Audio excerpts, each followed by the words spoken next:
Hello mga kasari, good morning. Welcome back to my YouTube channel. So for today's video, makukwento lang po ako sa inyo dun sa aming Christmas gala ni partner. Ayan, gusto ko lang i-share sa inyo guys kung ano yung mga pinaggagawa namin kahapon sa SM and kamusta ba ang panonood namin ng movie. So, yun lang guys. Kung interesado kayo, panoorin nyo. Kung hindi naman, ay wag na lang. So, ayun po mga kasari, nakakatuwa dahil parang bumalik kami sa umpisa. Kasi hindi naman kasi talaga kami nagde-date talaga ni partner. Kung aalis man kami is, ang sadya namin is para mamili, hindi para maggala. Kaya sinamantala namin itong Pasko, ayan na makaalis, makapagliwaliw kasi minsan lang naman. Kailangan din naman nating maging masaya paminsan-minsan. Alam niyo yun yung walang iniisip na bibili, na customer, hindi tayo magtitinda, kundi mag-iikot-ikot lang. So, yan yung mga ganap. Kahapon guys, nung umalis kami, siguro mga bandang 9:30 AM, ayan, nakaalis tayo dito. Ayusin ko lang to guys, camera para Mabiling yellow. ilan? 5. 5, wait lang. Magkano itong answer na plain? 8.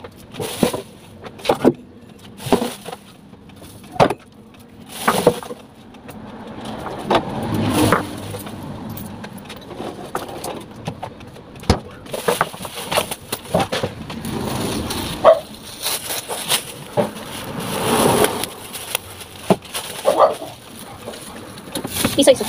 Ilang piso? Anim.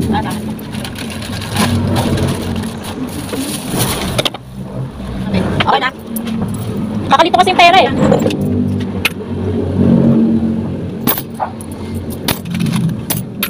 Ayan po mga kasari. Meron lang bumili sa atin ng yellow. Tapos yung pangalawang customer, bumili ng kalahating marbles na puti. So, balik na tayo guys doon sa aming Christmas gala ni partner. Pagkalis namin, dumating kami doon mga alas 10 mahigit na.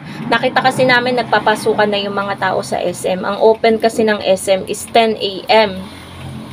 So, nagpark lang kami doon sa parking ng motor, ng mga motor. Tapos, pumasok na din kami agad-agad sa loob.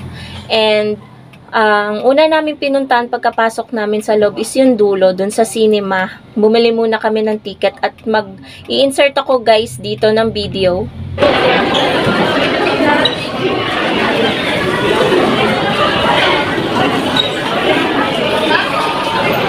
Ayan po mga kasari yung video na nung pagkarating namin doon, may pila na talaga pero hindi pa siya ganoon karami. Kaya napakaganda ng naging technique namin ni partner dahil pagkatapos naming bumili ng ticket, tsaka kami nag-breakfast kasi umalis kami nang wala pang laman yung tiyan namin. Kaya hindi namin kinuha yung pang 11 AM na panonood ng movie. Na, meron kasi yung schedule guys ng mga oras. Sumunod ang pangalawang oras is 1:45. Yun yung kinuha namin. So, ang tagal naming nagliwaliw, nag-ikot-ikot kung saan-saan. Napunta pa kami ng supermarket. Nagtingin-tingin din kami ng helmet, ganyan. Kumain muna kami sa McDo. And after sa McDo, doon nga kami nag-ikot-ikot, ganyan ni partner. Saan kami nakarating, nalibot yata naman yung buong SM. Pero yung department store, napansin ko, maganda yung Christmas nila dahil close ang department store. Ang open lang is yung mga pagkapagkain, ganyan, mga McDo, Jollibee, Pizza Hut, mga ganyan. So, ayun mga kasari.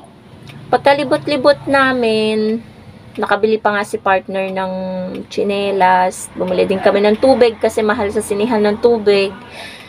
Ayun, bumili siya ng tsinelas sa supermarket. And then, nag-upo-upo muna kami doon sa may dulo, malapit sa cinema, sa sinihan.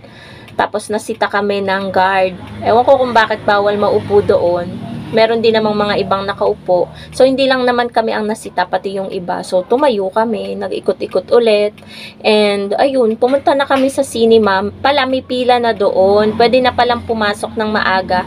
Nakapasok kami doon mga 1 mahigit na. Siguro mga 1:10, ganyan, pumasok na kami sa sinihan. Pagkakalamig mga kasari sa sinihan, maglalagay din ako dito ng picture. Ayan. And then, nagpicture din kami ni partner. Lalagay ko din dyan. So, ayun, quality time. Maganda kasi guys na paminsan-minsan, i-treat natin yung ating mga sarili and banding nyo na rin as partner, di ba mga kasari? Kasi bihira lang naman yung mga ganitong okasyon. Yan, nung last year, wala naman kaming pinuntahan, ganyan, why not na i-treat natin yung ating mga sarili para maging masaya naman tayo ng sobra-sobra.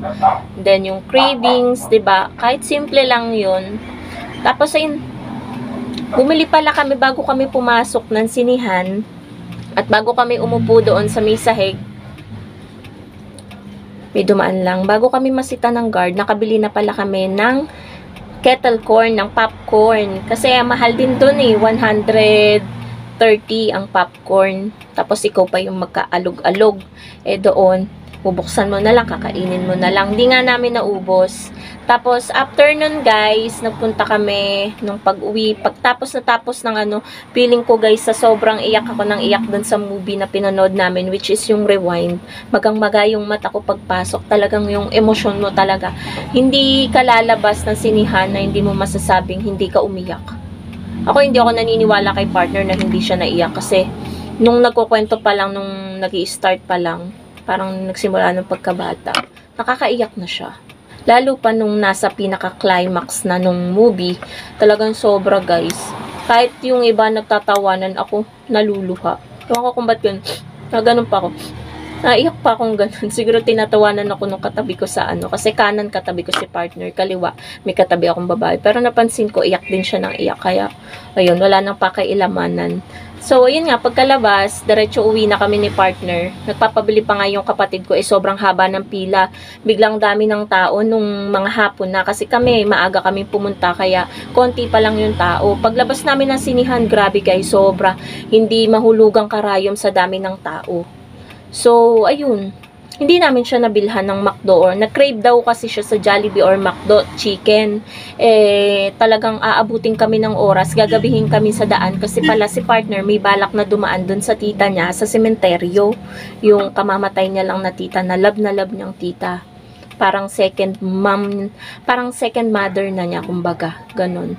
Lagi niya yung pinaglulutuan pag uuwi siya doon sa kanila, ganun. Tapos namatay siya September 16. So, ayun mga kasari, punta kami siguro mga 30 minutes din kami sa sementeryo. Tapos, hindi naman kami dinilim sa daan, nakauwi na rin kami noon. So, ayun, yung mga ganap kahapon, Christmas gala namin ni partner. Simple but meaningful, and ayun, minsan lang kasi mangyari yun para. Kaya, ang saya-saya ko na rin, kahit saglit lang, hindi naman buong maghapon kaming wala. Masaya na rin kasi na-relax yung isipan ko. Hindi tindahan yung inisip ko, kumbaga, 'di ba mga kasari? Ang sarap din palang umalis. Pero wag nating aaraw-arawin dahil wala tayong sales, 'di ba? Kaya ngayon, bawi-bawi.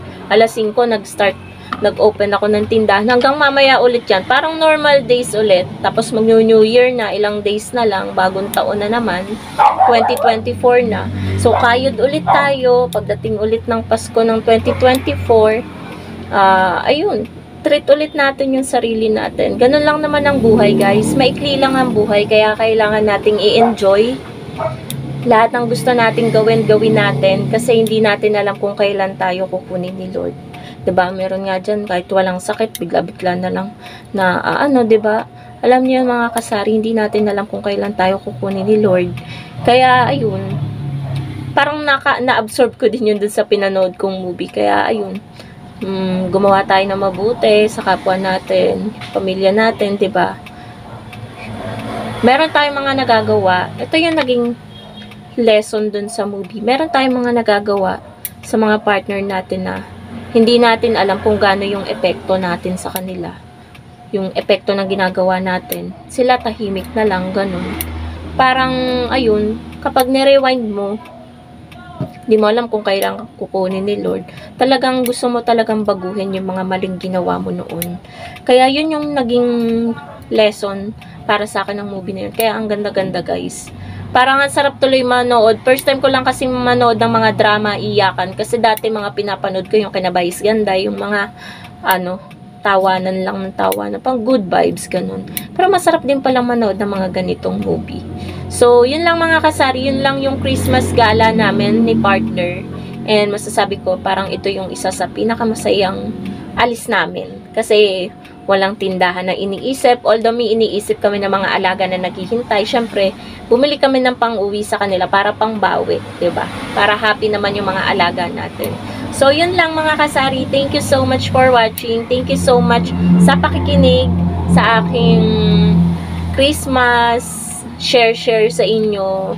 So, ayun lang mga kasari. Merry Christmas po ulit sa inyong lahat and advance Happy New Year po. Happy selling po sa inyong lahat.